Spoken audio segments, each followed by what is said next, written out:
I'm going to give you a few things that can keep you from getting a job that requires security clearance when you're trying to join the Army that you may not have thought of.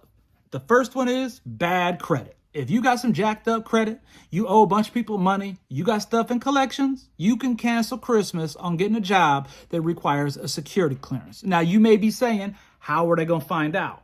Well, I'll tell you, even if you go down there and keep your mouth shut and don't say nothing to MEPS, you are going to sit down with a security interviewer when you get there. He's the one or she is going to determine whether you qualify for a clearance or not. He or she is going to ask you these questions. Yeah, you could probably keep it from you, but what you got to realize is when you're joining the Army, there's 4 papers that you sign that are all releases of information, and a lot of times the security interviewer is going to ask the recruiter for a credit report. All right. That's how they're going to find out. So if you owe a bunch of people money, you can cancel Christmas on getting a job with a security interviewer. Even if you get in and sign the contract and they find out down the road, they're going to take that job away from you because it was contingent on you meeting all the requirements for enlistment. The next thing is, if you're not a U.S. citizen, that's pretty cut and dry. Is it fair or not fair? It's not up to me to decide. I'm just telling you, if you are not a citizen, you don't qualify for a security clearance off the rip.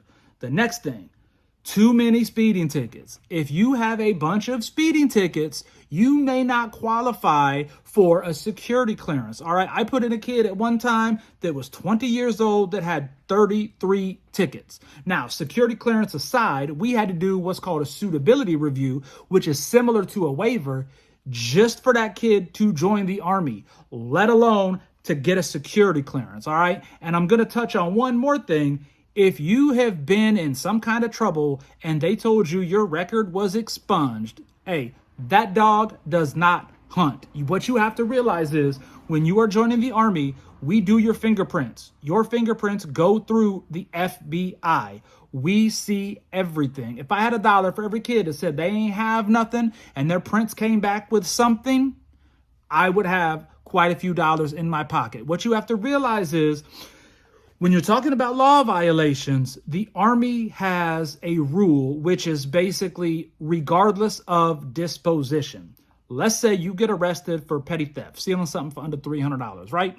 You go to court, the judge is like, hey, you do this community service, you don't get in trouble for 6 months, I'll expunge it from the record.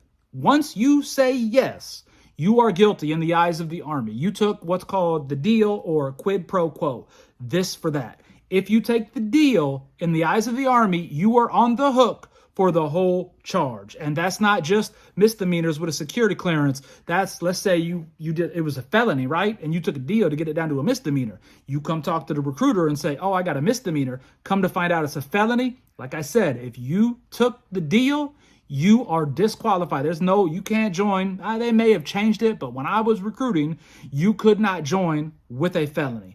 But anyway, that's a few things that you may not know if you lean in that direction to join the Army and get a job without a security clearance. The more you know.